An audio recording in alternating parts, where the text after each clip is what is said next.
Their mission was stated that it was the dame's fundamental belief that man was not destined to die of cancer. And to that end, they are dedicated to funding a research for a cure. So that in those days was a pretty impossible dream. I mean, but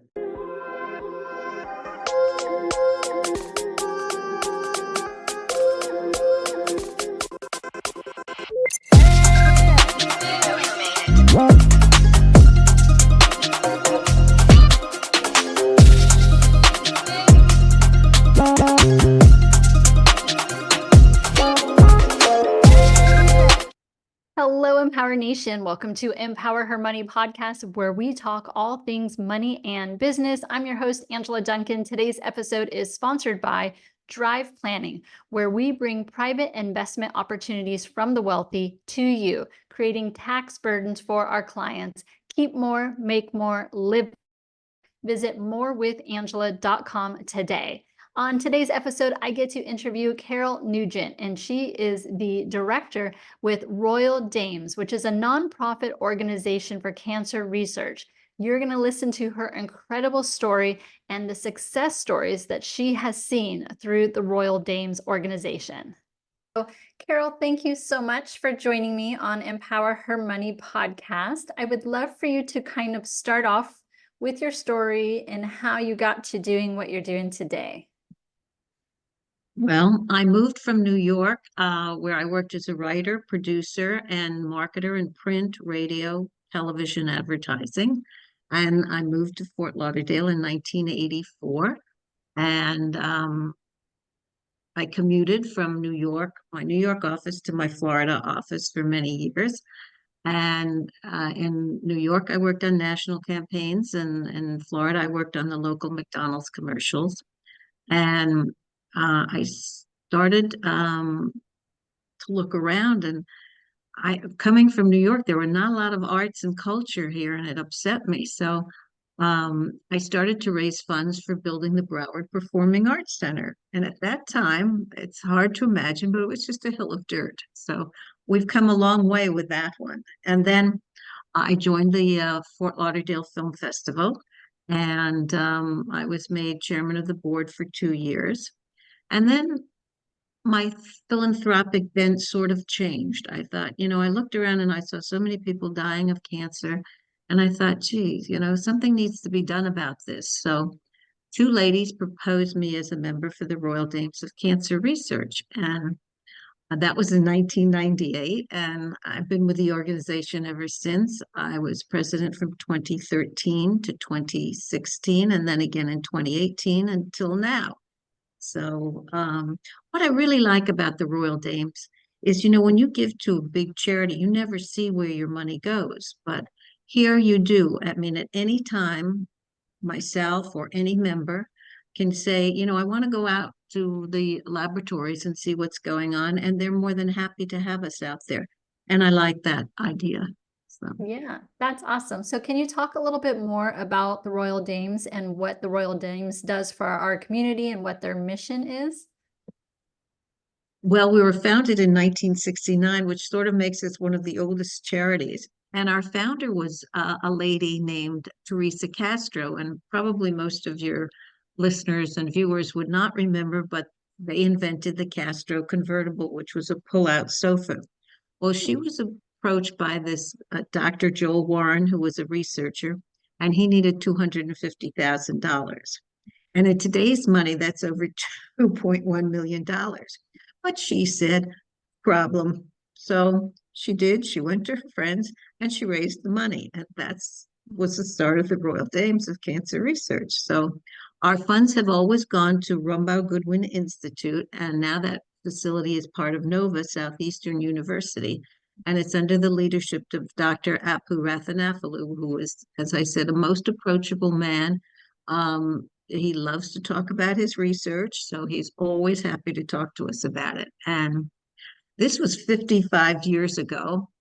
And their mission was stated that it was the Dame's fundamental belief that man was not destined to die of cancer.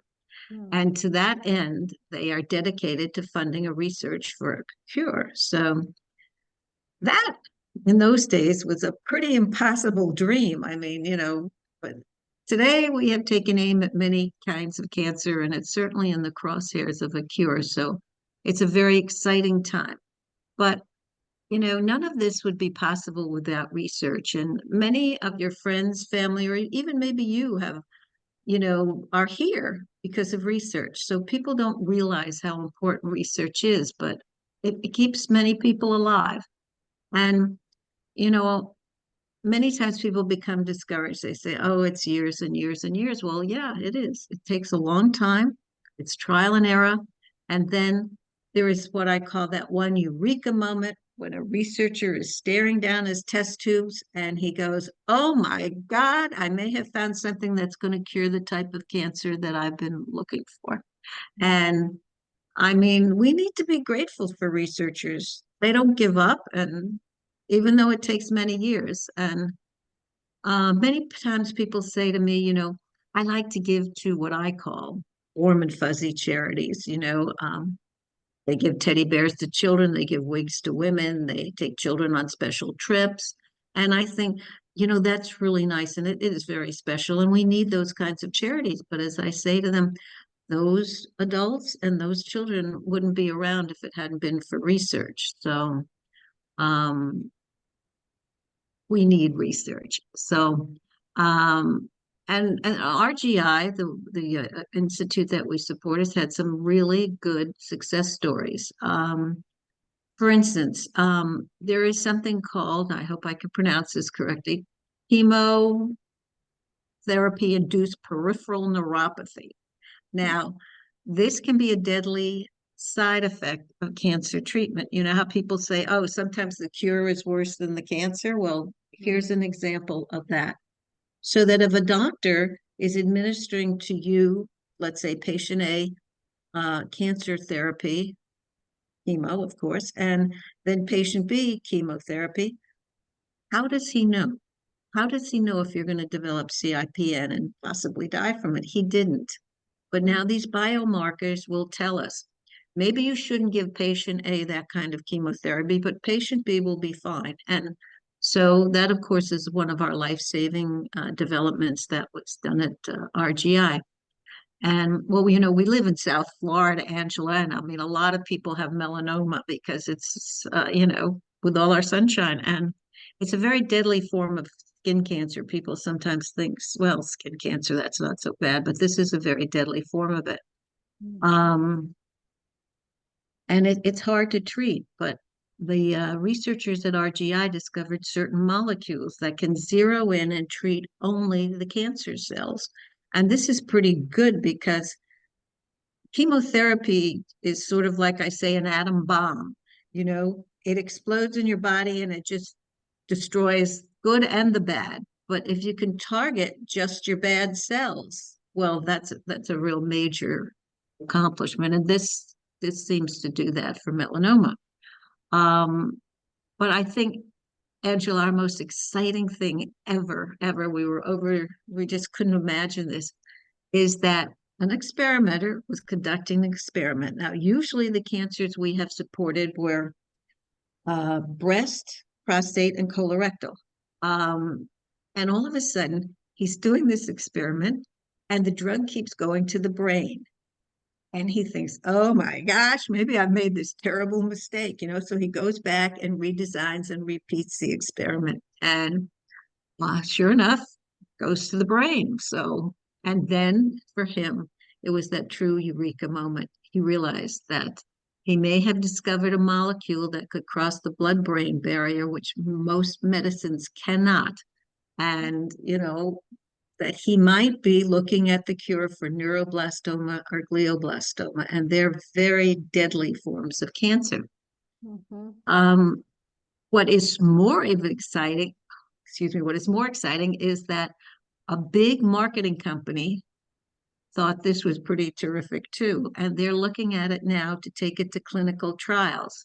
Now, just because a drug works on lower mice and everything like that, even though they may have similar DNA to us, doesn't mean that if you're injected or you take it orally, that you might not die from it. And these companies take it and they make the drug so that humans can ingest it.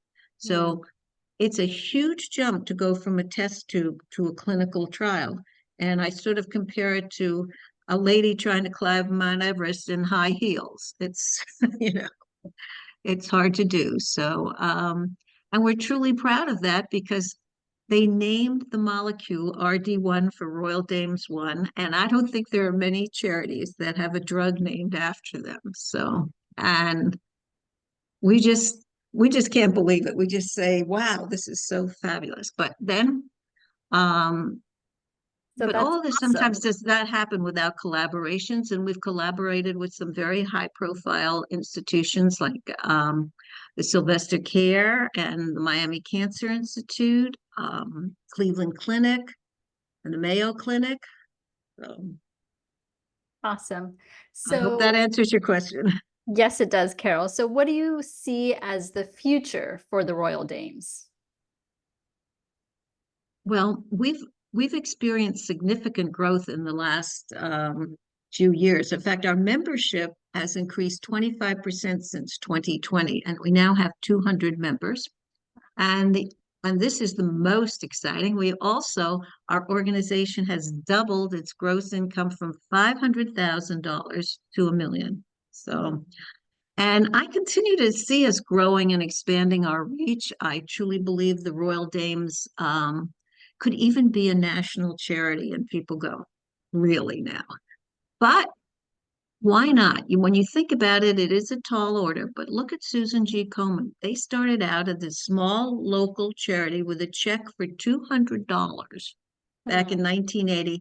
And now that's recognized as one of the leading and largest cancer charities in the world. And right now, Angela, we have plans into the works that might do just that, but that's something we'll have to wait and see. And maybe I'll come back another time if that comes to fruition. But That's awesome. So Carol, if my audience wants to get in touch with you, learn more about the Royal Dames, or, join you in your efforts and what you're doing, how do they reach you? okay. Well, first of all, let me tell you, we're an all volunteer organization. No one takes any kind of salary. And many of our members, they work full-time jobs and then they come home and they do work on the Royal Dames, which is really nice.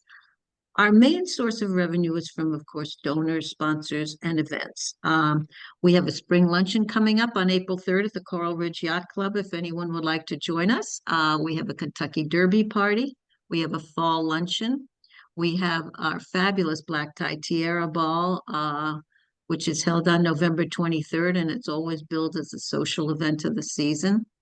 And for these kinds of things, we need a lot of volunteers to assist us. I mean, we would love to have a graphic designer or photographer or bookkeeper or PR, marketing professionals donate their time and their talent, or we love radio and television support. And then you always need hands-on help when you're doing, an event. And of course, we need donors, sponsors, and underwriters. But the big thing I'd love is we do a lot of silent auctions at our events, and we do a live auction. And I would love a one-of-a-kind experience to be donated to us. Like, for instance, last year we had a ride in a plane, a jet plane with a Top Gun pilot. And I mean, it was just something so sensational. So if anyone has any of these or has any of those talents, they can contact me through royaldames.org. Awesome. Thank you so much for your time today, Carol. I really appreciate it. Well, thank you for having me. It's been an honor. Thank you so much for tuning into Empower Her Money Podcast. Hope you enjoyed this episode. Don't forget to subscribe, share this podcast, and leave a review wherever you are tuning in.